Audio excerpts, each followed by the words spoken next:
When we ended our last talk about ecology, we were wondering how much biomass or energy, because biomass is a good representation of energy, gets transferred from one layer of a trophic pyramid to the next.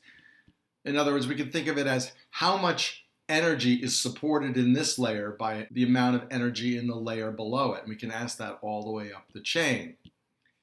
And as you saw in the worksheet we did, the general rule is that each successive level in a trophic pyramid has a standing biomass or total energy level that is about 10% of the level that supports it.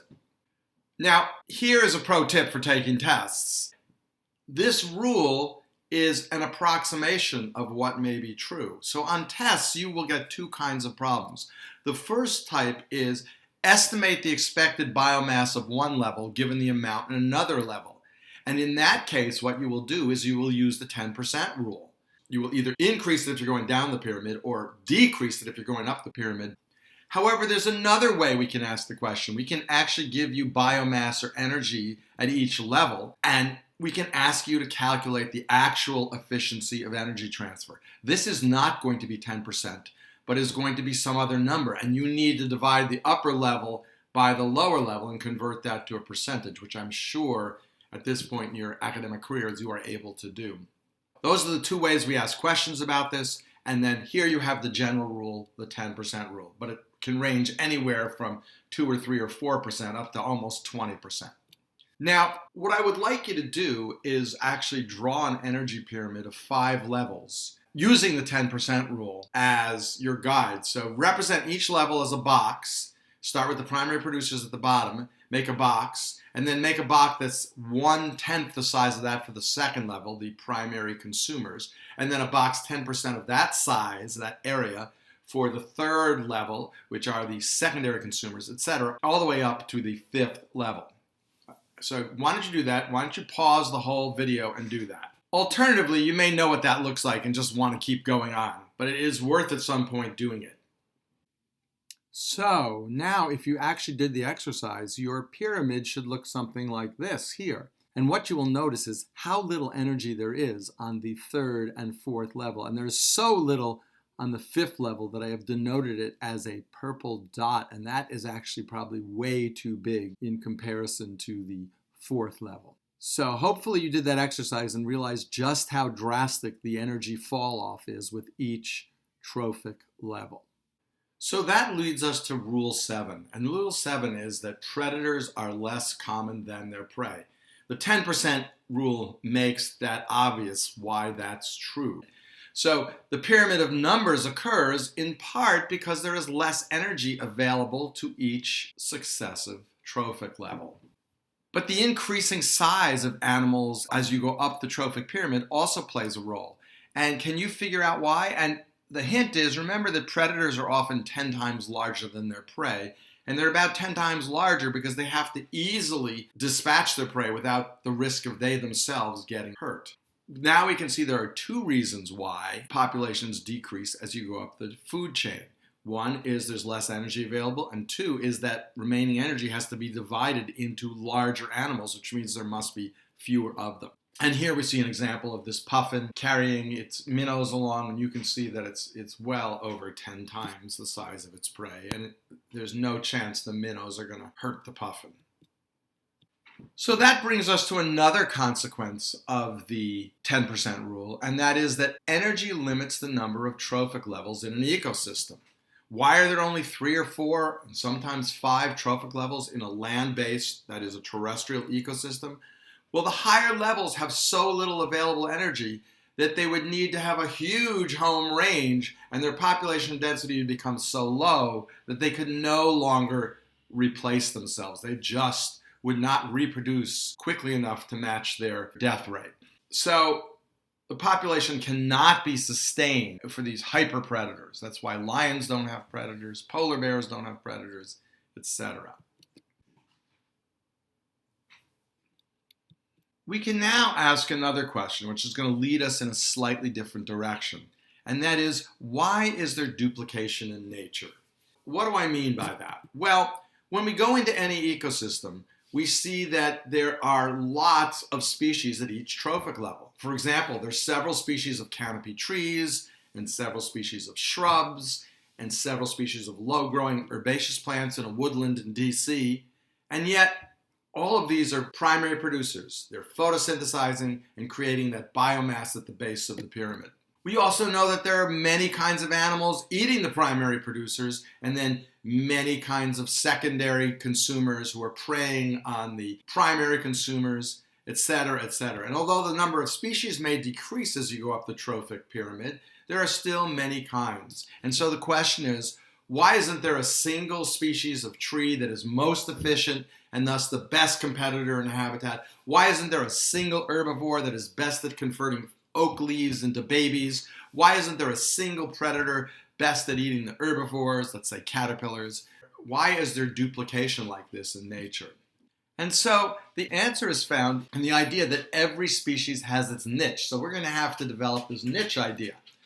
And what I would like you to do is take your notes and go watch this wolf spider video, either right now, pause the video and watch another video, or come back to it later. I'm not sure which you did, but you'll either watch it later or have already watched it. But the wolf spider, as you've seen, has a lot of conditions that must be met for it to do well. There must be a grassy field that it lives in. The soil must allow for the formation of its burrows. It can't be too sandy, can't be too rocky, it can't be too hard. There must be prey of the right size available. There must be a long enough feeding season for the spider to reproduce and have young. In addition, it must have a way to pass the non-feeding season in a way that it can survive. It's got to be able to detect predators, and it must be an efficient and effective predator itself. So there are a lot of things the wolf spider has to do in order for it to survive in its habitat.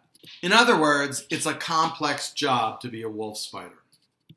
The wolf spider's niche, then, is its place within the larger context of the ecosystem. It is everything that was described in the video, everything that I've just described to you, that the wolf spider needs, every role that it plays that allows it to survive and reproduce young.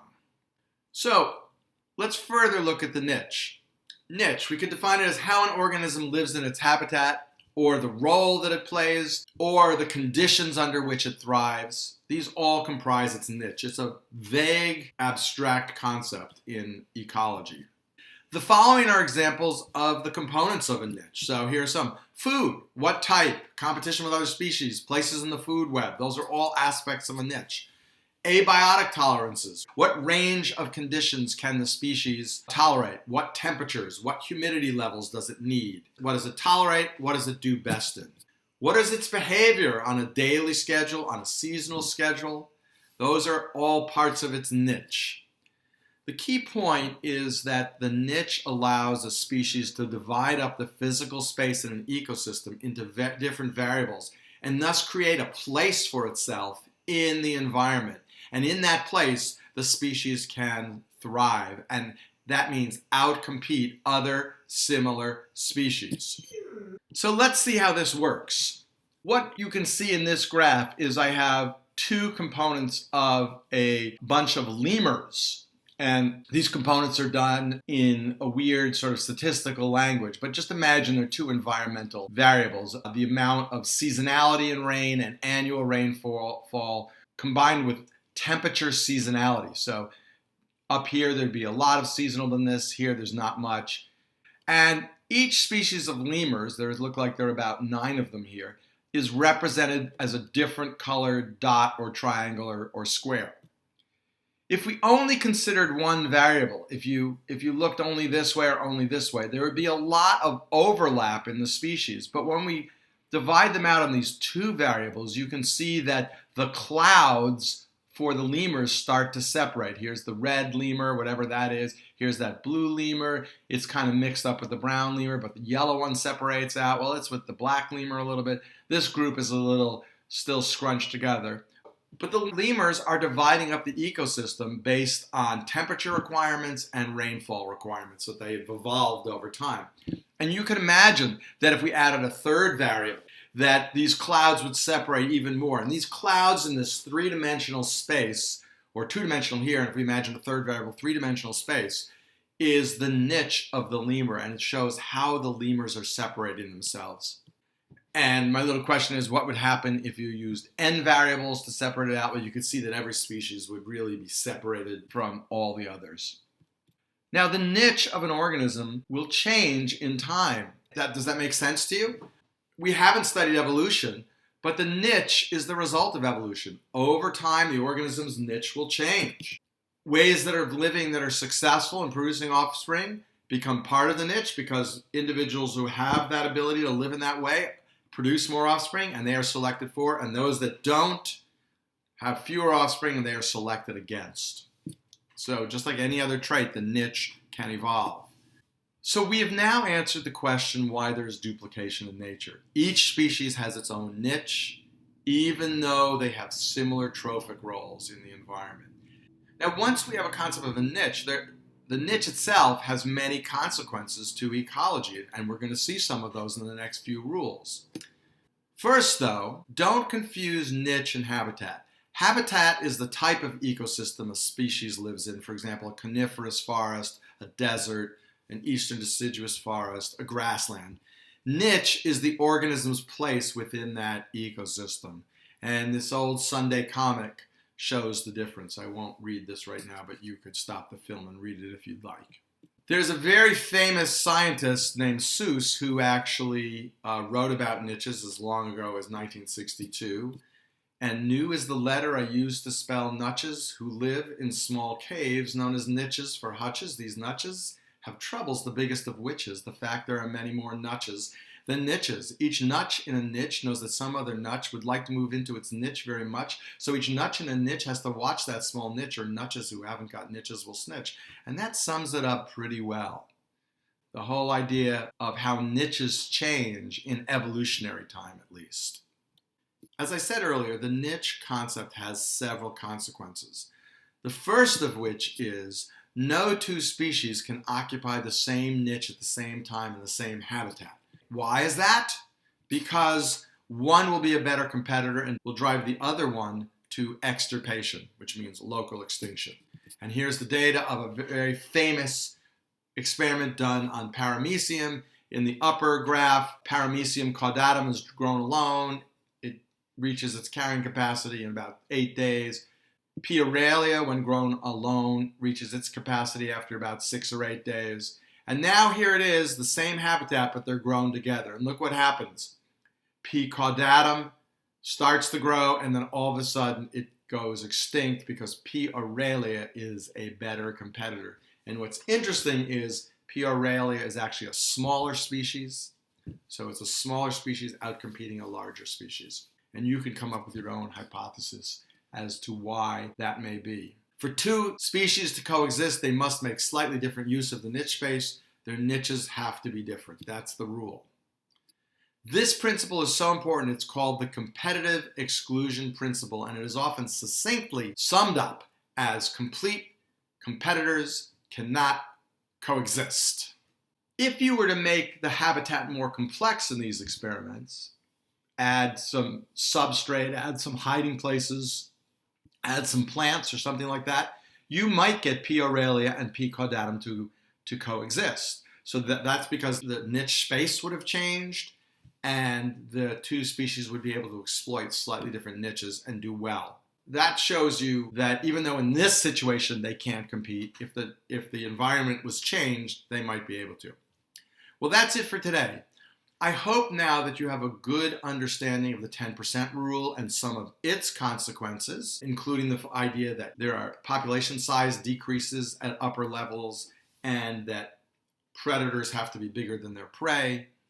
And I hope you understand the niche concept and its first consequence, which is that complete competitors cannot coexist. In the next talk, we're going to look at some more consequences of the niche concept on population size, and then further take a look at population biology of organisms, which we've already looked at in humans, so it should feel familiar as we get to that point. Until next time, study hard.